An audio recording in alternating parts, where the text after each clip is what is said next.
Hello and welcome to our podcast, Closing the Gap. Motorsport Diaries. My name is Aranza. And I am Ari. Welcome to this entry of our diary. Today we are going to be addressing a few things, but we will start with the F1 Academy. I think it takes front and center position to the things that we want to talk about today. And why is that? Listen, F1 Academy, I think, is one of the best things that happened to women in motorsport. As far as advancing the presence of women and the fact that we are able to do everything men are able to do, and sometimes even better. I think it's more about challenging the perception that Formula One is just not for men, because I feel like the fan side there's always been that freedom. Whether we've been represented enough or Right. good enough, that's a different conversation.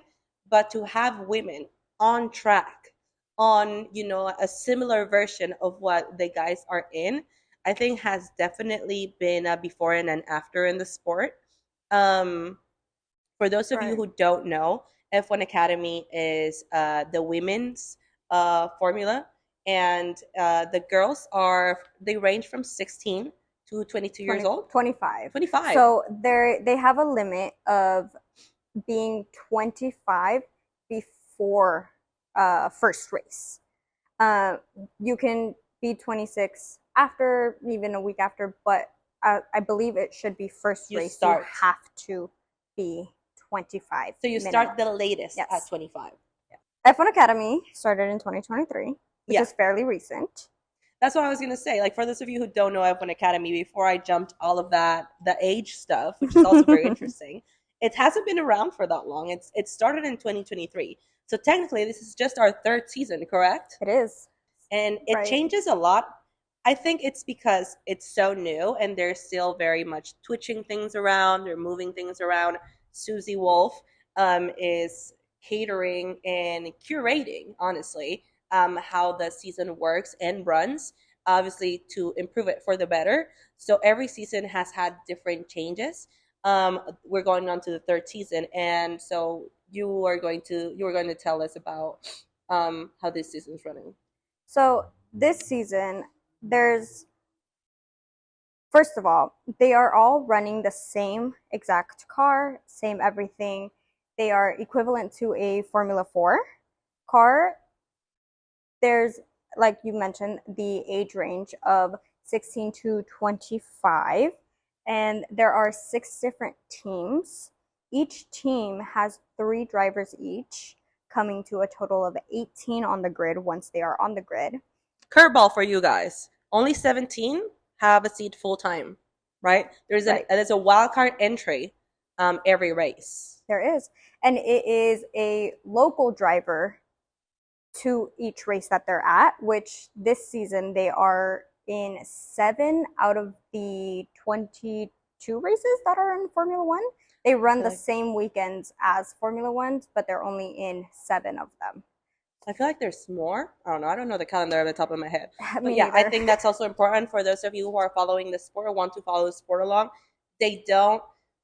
With Formula One, we're so used to, like every other weekend we have a race and it's exciting and it's in a new part of the world and all the culture that comes with it. The girls don't race 20 plus times a year, unfortunately. Hopefully, they're working and everybody is working their way up to that.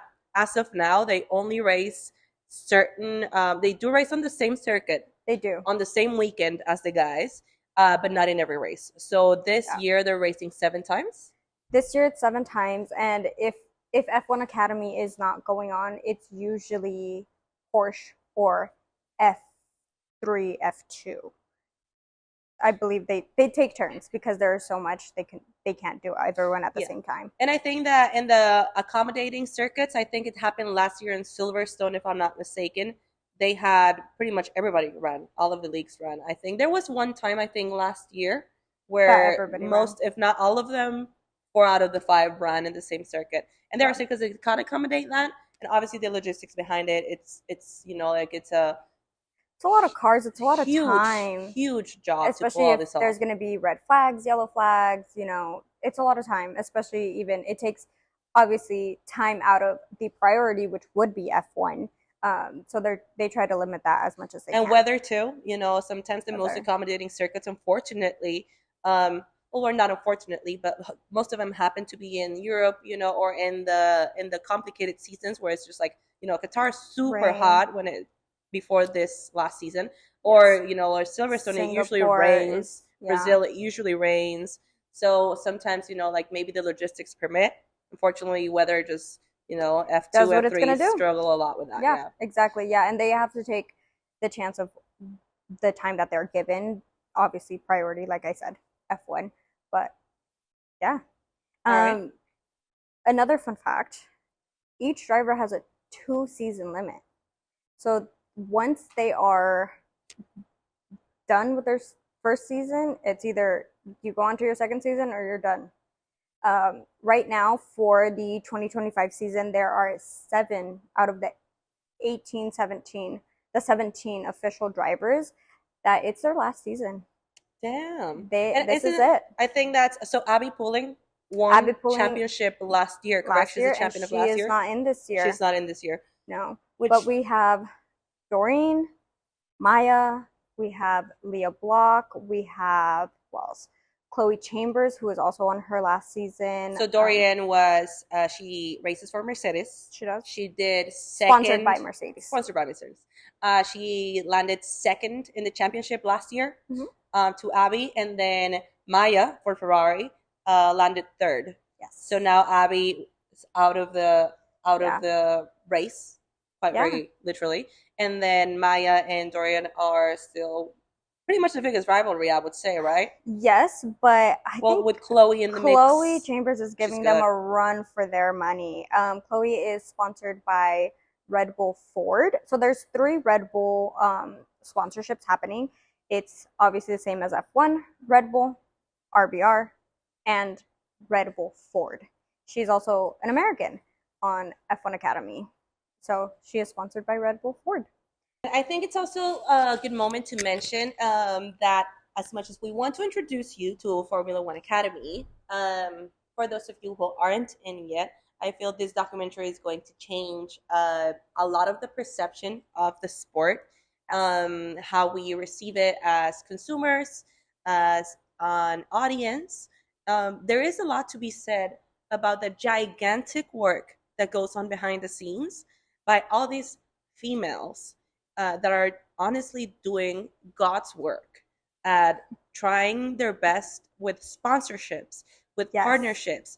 Charlotte Tilbury, I believe, was the first Charlotte female Tilbury. owned brand. And the fact that she goes sponsored, to a lot of races, she does. Amazing. And we go back to Susie Wolf. I know that I've read several things where she talks about this, and basically it's her aim or her goal to make it as transparent. I want to say authentic. That all of the sponsorships, the partnerships are genuine, and Yes. there's interest in the sport, but there's also interest in like it is a business, of course. At the end of the but day. at the end of the day, like females empowering other females, and I feel deal. like even the drivers can tell when yeah, well, there's a lot of money on the line, but there is also a community around the sport itself. And I think, honestly, I haven't personally been to a race where the girls have raced. We've been to a couple with, like that. It's just been the guys. F2, yeah. But the community that they are curating around F1 Academy is honestly a props it's to fast everybody growing. working inside. It's fast growing. And a lot of props to the fangirls of just motorsport in general, or just, fangirls as, I grew up a One Direction fan, and the amount of One Direction fans that are now into motorsports in general, amazing. It's fast growing. And I think that says a lot about why we created this podcast. And like we said in our, in our introductory videos and reels and content, it's one of the reasons why we decided to start this project and kind of like deepen the conversation. We know this conversation has started a long time ago, and we Mm-hmm. know it keeps evolving, but we wanted to be part of the conversation. We wanted Right. to elevate the conversation and be part of it in a way that we feel like we're adding to the community. Helping it And grow as yeah, well, and because reaching it's more only going to people. get bigger. And I think with this Netflix documentary, there's It's going to just going be to keep getting bigger. and there's going to be so much interest, and with interest comes questions, curiosity, and we know that We know firsthand. We have dealt with some people. honestly, I feel like we skipped this part on the intro videos, but one of the reasons why I was so fond of this project was because on social media, I remember this the Oh, one time in top of my head. It's happened a couple of times, but this one time there was this girl on Instagram. Oh, we're gonna say the platform. It was one of those little videos from Formula One, um, the F1 TV, right, yes. where they're explaining like the tires, the compounds, and why it made sense to go mediums first, and blah blah blah. And I guess I can't remember exactly what it was, but it seemed obvious for the connoisseur, right, for the fan that's been here for a long time and knows and holds down their knowledge. But for new fans, sometimes I believe there's no stupid questions in the Absolutely world, not. regardless of what your industry or what your field is. And this girl put herself out there, and she commented and she asked, "Hey, I'm new to this. Um, I just wanted to ask, why is it obvious? Or I don't know much about tires. Can somebody explain to me why this made sense?" She put herself out there. She asked the question, and what was she met with? Not very genuine answers, but a lot Replies. of bullying, Replies, and mainly from men. unfortunately, that is how the story goes for most of the times in social media. It was a lot of men replying, "Oh, Drive to Survive fans. Oh, what are you doing here? You only like the sport because of the cute drivers." Which Not taking credit where credit is due. more than half of the time they're wearing a helmet. I can't see their face. And that goes for every sport. And it's like, you just, Exactly. because they're cute. I'm sorry. Like, you also And see the sport 100% of the time. Do you look at them because they're cute? Like, right. that needs to stop being the narrative. That needs to stop being a reason that men think that we watch sport because X, Y, and Z. No. And I just felt so bad for this girl because I'm like, I wish there was a safe space where, and I know there are. Like, we're obviously not trying to Right. discredit what already exists. But I feel like that was one of the priorities and main reasons why we decided to open this podcast and create a project where we want women to feel empowered, Exactly. not only safe, but empowered to ask any question. Even if we get the same question a million times by different people, that's okay. We will answer it every time because everyone's learning. It's everyone's first time on earth. Be nice. Just be nice. It's fine. Everyone's learning. Yeah. So we're gonna circle back to Formula One Academy. Yes, I am going to run down what the race weekend actually looks like. Let's do it. Sort of similar to F1, but not because they have two races instead of one, and they don't have a third free practice. They have free practice 1, free practice 2, and then they have quali. That quali is the grid for race number 2. Okay. So they take that grid, the first 8 drivers that go on the grid, they do a reverse grid for race number 1. Oh yeah. Everyone past that stays the same. So places 9 and below stay the same for race 1. Just places 1 through 8 are reversed. Have their race. Beautiful, amazing. Race number 2 is what quali is. 2 races, 1 weekend. So technically, yes, we're getting 7 races only. We're getting 7 weekends only of them being there. So we're But getting it's 14 races. Yeah. Somebody should pitch this to Max Verstappen, see what he thinks about it. That man cannot leave his Oh, God, his computer. I'm sorry. I have to say it. Yeah. he can stay on the simulator. I think that's a good place for him. Oh Lord. All right. So I am very excited to watch this documentary. Me too. I am very inspired that this project was born the way it was born, the way that it's been done It by came the to production be house Reese Reese's Witherspoon. Witherspoon production house, and that is mostly empowering, spotlighting, and it's female led overall, and Yes. I think that speaks volumes to the job that is being done and that we're all trying to contribute to. Right. And like I said, not discrediting any of the existing already projects and or part of the sport that we absolutely love, Formula One, right? Exactly. And we watch the guys every weekend.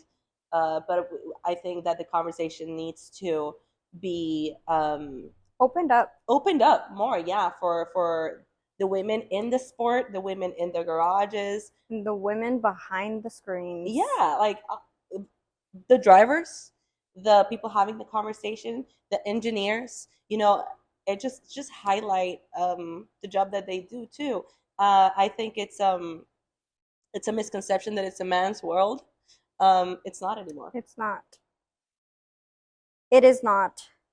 And with that, we're now going to move on to Monaco Grand Prix. Monaco. Whoop whoop. A Monaco debrief. happened this morning, and we have thoughts. We have many thoughts. Which, very surprising about Monaco that we have thoughts. Anyways, I think we do have to do a parenthetical about we are there was no F1 Academy this weekend. There was only, and now we're saying not only because it was boring. By no means boring. Thank you, Porsche Cup. Thank you, F2. That was exciting. On the first lap, too. On the first lap, too. Exhilarating. After that, snooze fest. I think But every time we think about Monaco, and I'm guilty of this, I never think it's going to be an excitement. Granted, it is like one of the most, I think, iconic race in the calendar, but we don't know it.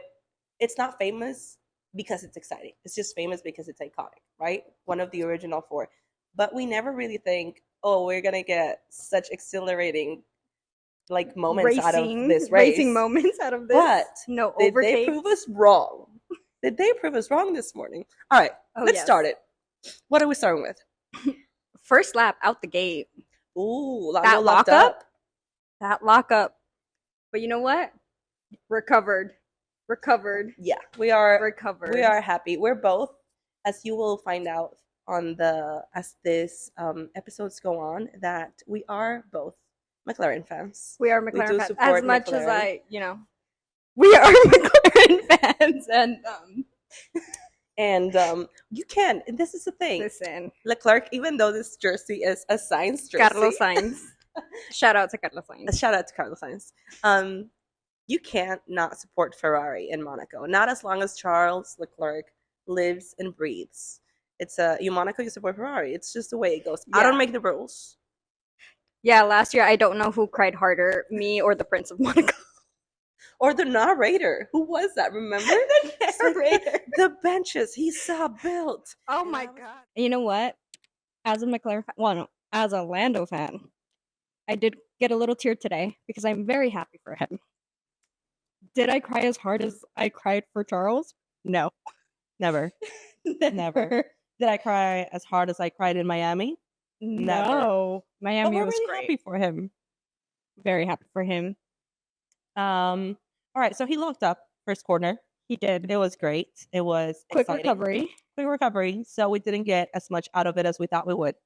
But right after, Gabriel, right? Bordelero, he had his little incident in the wall. How he made it out of that without retiring? He completed the race. He went.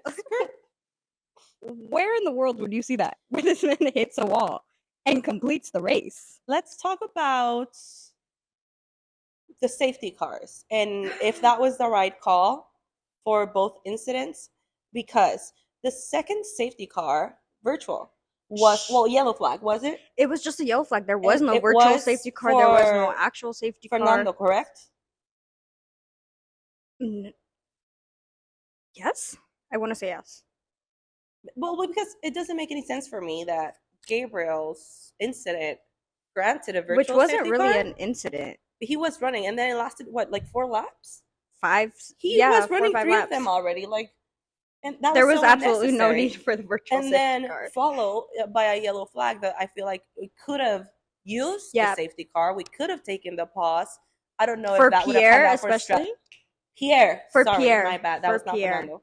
it was for Pierre. Yeah, when also the fact that that man dragged that car to the pit lane, That was dangerous. I so think that's dangerous. why. Okay, And that's why they my should have had mistake. minimum a virtual safety car, minimum. But it was yellow flag for a lap and a half, 2 laps. I don't I remember feel like exactly. that should have granted a safety car, at least virtual, because he found his way back. And I think that's why they didn't fully like deploy the safety car, because he could still drive, like the car was still Make it moving. to. Was that the right call? I don't think so. I think it was very dangerous. I agree. They didn't really give time to anybody, the driver or the team, to do anything else. He was already doing it. But I don't, I And think as that of would have, now, FIA has not said anything if there's going to be a penalty for that because personally, I think that was very unsafe for him to it do. was. It wasn't safe for him and then for the rest of the cars too. Because Yeah. then Plus, his front wing, his pretty much his entire front wing was all over the. in the tire went Yeah, outside, correct? yeah, it was all over the track.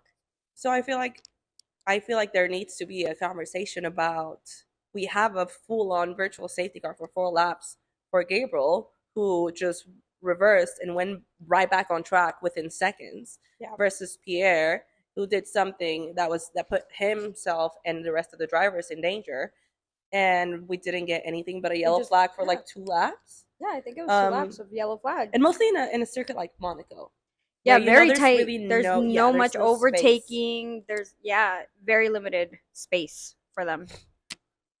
Crazy.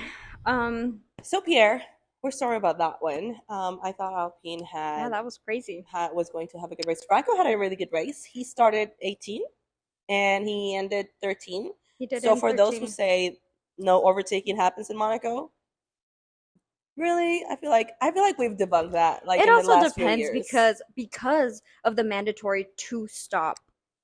Yeah, tire change. Yeah. We should have had this conversation before the race. Maybe Toto would have benefited Oh from my that. god, that's so embarrassing. And he knows that, and he said that. He has stated that he's very embarrassed. I But how do you go? How do you have a whole team of like 50 Is this people? a fact? Like, do we know for sure? Let us know. Do we know for sure that nobody in the Mercedes garage Said, knew hey, that there was a mandatory 2 pit stop race? I find that really hard to believe. Like, somebody no had to one know. said, hey, we're on lap 40 and nobody has pitted. Well, actually, Kimmy pitted. Kimmy did pit during that one of The first the virtual safety car, Kimi the spent only virtual 60 safety car. plus laps on the same tires. And I'm 67 still laps, I very think. bewildered at the fact that Kimi That's crazy. 60, And 65 laps. did he Last do time I another checked, stop? Did he do his two I stops? can't remember. I know George did his two stops at like 1 lap lap before it ended. 65 and lap 73. But It's whatever. I can understand why Toto is saying that this is a race that they want to just kind of like, Forget. like under the bridge, because nobody in that team was on the same page. Throw the whole race into the harbor. They're doing so good this season too. They It's were. just, I like Kimi is proving a lot of people wrong, like he's earned his keep, I feel. George's mysterious podiums. Right? Would Does have nothing, thought? gets podium. Um Absolutely. and um we all feel a certain way about the Mercedes-Benz seat. Me as a science fan, you can The understand seat. why I feel a certain way, right? Because, and I know the politics that went into it, and I have you haven't seen the seat, have you? I have not seen She the hasn't seen the seat. seat. I The have not. seat. There is a bit there where I think like they're sponsored by WhatsApp, right? Yeah. So there is they do a lot of part of the conversations that happened in like kind of the text messages and WhatsApp. Okay. Okay. And it's I believe it's one of the engineers and Toto. And so basically they say science question mark. And Toto replies, he won't take a 1 year deal. So they Ooh. clear the air with that I'm gonna one. have Like to we watch already that. knew, like that was the word around the paddock that that was what's happening with that sort of conversation. But it's it's cool that they put it out there. It's kind of like he washed his hands. We will never know the real extent of how that conversation went. But Right. I was not a fan, a supporter of Kimi getting that seat from the get go. But I mean, he's proving He's everybody wrong. grown on me for He's no, sure. and he's good. He's good. Yeah. And to spend 65 laps on the same tire, I'm always gonna find that funny. Yeah, That's he crazy. just did his thing, you He know. did. Well, now that we've mentioned science, can we talk about Williams? How can we not? How can we not? Williams strategy slash non-strategy. Williams, I what are they doing? I need to have. F1 Formula. Hold on, hold on. I need to have a hotel meeting with James now. I don't know if that sounds like you think it sounds. If you know, you know. But what is going on there? What are we doing? Are we pulling a McLaren? We don't know who's our number one and who's our number two, Oh, I think or we're past that. I think we should be past that. Do you you would remember hope.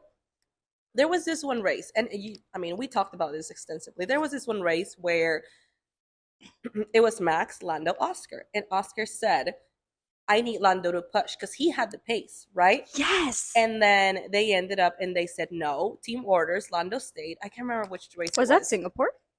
No, Singapore was in September. It was earlier this year. It was one of the it was one of Okay. the Bahrain, maybe? It was one of those. Anyway, Maybe. and Oscar said, I need Lando to push Mhm. because I have the pace and I can go get Max. And it was closer to the last few laps. And then they said, no, this is Lando's pace. So kind of just hang tight. Yes. Okay. Yeah. Yeah. And yeah, then yeah. we did the math, right? If McLaren would have said, Lando, get out, if this is your pace and Oscar has more, get out of the way, let Oscar try and get Max. If Max would have won that race, if Oscar would have won that race, actually, Oscar and Lando would have been both at the same Yeah, the same points. Yeah. And I think McLaren was trying to avoid being put in that position where obviously, like, they have to listen. If Lando and Oscar were both at 51 points, then you have to make a statement, right? You would think. I don't know. McLaren can just say Well, no. also But because it was so early on in the season, I think it would have been okay for them to be at the same points and then waited to see, like, go race by race. They wouldn't have had to call it early. I think they thought that they had to call it early, but in reality, you didn't have to. You could still. but they be ended up going hurting race by- Oscar's They championship. did. They did. Because right now, Homeboy could be 25 points ahead. And he's not. And he's not. And I'm not saying, like, good for Oscar, good for Lando. It's just at the end of the day, like, it is about the team as a whole. But you're putting your drivers in that position, and that's what Williams is doing. I get why the swap happened, but at the end of the day, Right. like, I feel like Carlos is doing everything right. And yes, I am a Carlos fan, but Also, listen, that was what was the most entertaining part of this race. Watching how many seconds, how many minutes almost Carlos could push more than half of the grid. it was honestly, I don't really know what Williams thought they were It doing. was jokes. But That's what it was. It was just hilarious to watch. I don't think It was and entertaining. I think the narrators, the commentators today said, like, I don't know that we're here for that. I don't know, like, Right. nobody said we couldn't do it, so they did it. Also, the random Lawson comment. Why is he doing that? This is me looking directly at the lens.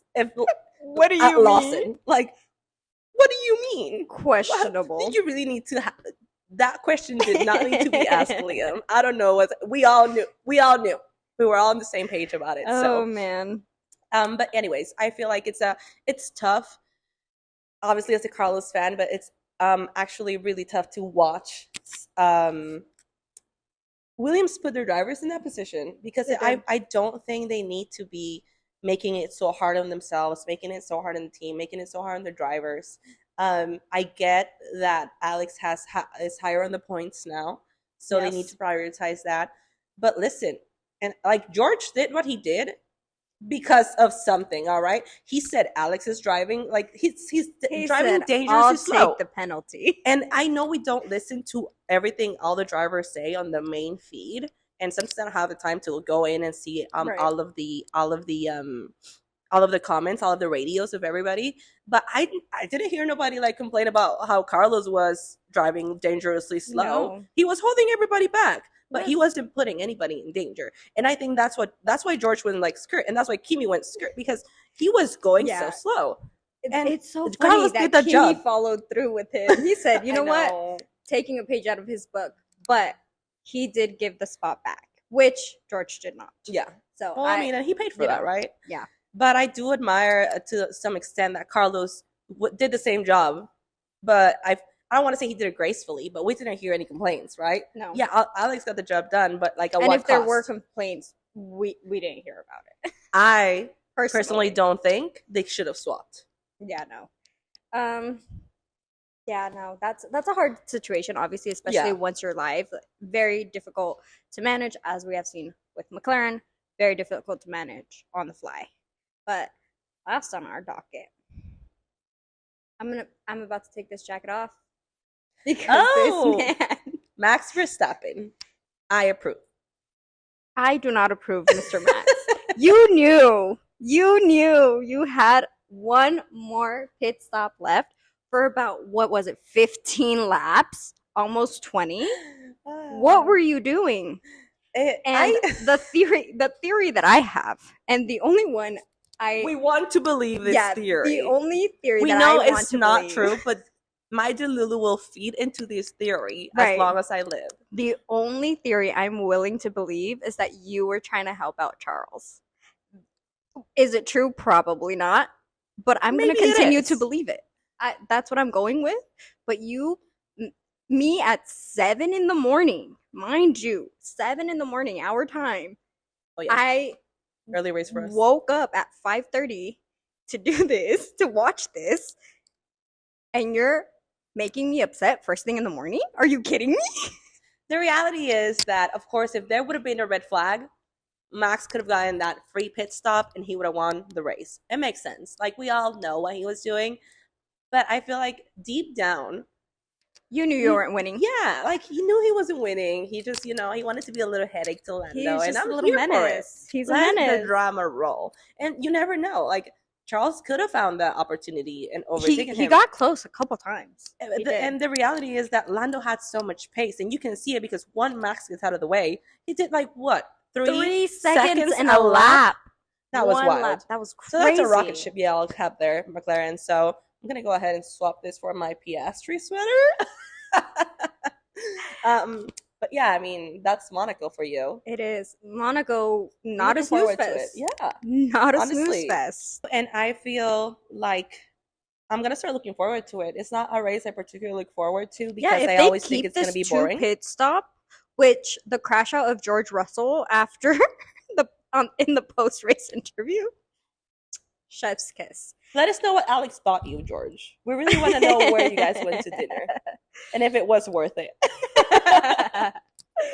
All right. Well, next episode is going to be, and this is for all of our female following, F1 Academy. They're releasing a Netflix documentary where it's, I want to say, based on what I've seen so far, basically along the lines of Drive to Survive, right? Yeah, Drive to Survive, and they're gonna just give us a gist of it, what it is for people that aren't familiar with F1 Academy yet.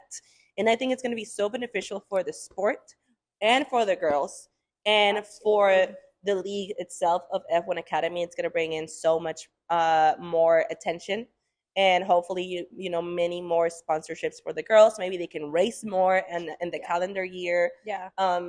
We will do an episode on a debrief of everything as well for F1 Academy because they have a couple things going on. It's really interesting. Super interesting. Their races are really good.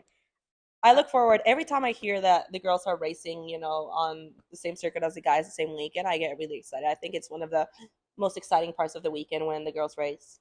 Absolutely. Well, We'll next see you episode, next episode with all of our thoughts. Make sure you watch the documentary so we can have that a little a question little session. discussion. Yeah. Yeah, let us know. Discussion in the comments, All right. discussion in Click our subscribe. Instagram. Like Carlos said, it's just a button. You just click it. It's just a button. Doesn't cost Yes, anything. it does not cost All anything. right. Thank you for helping us close the gap. Bye. Have a good one.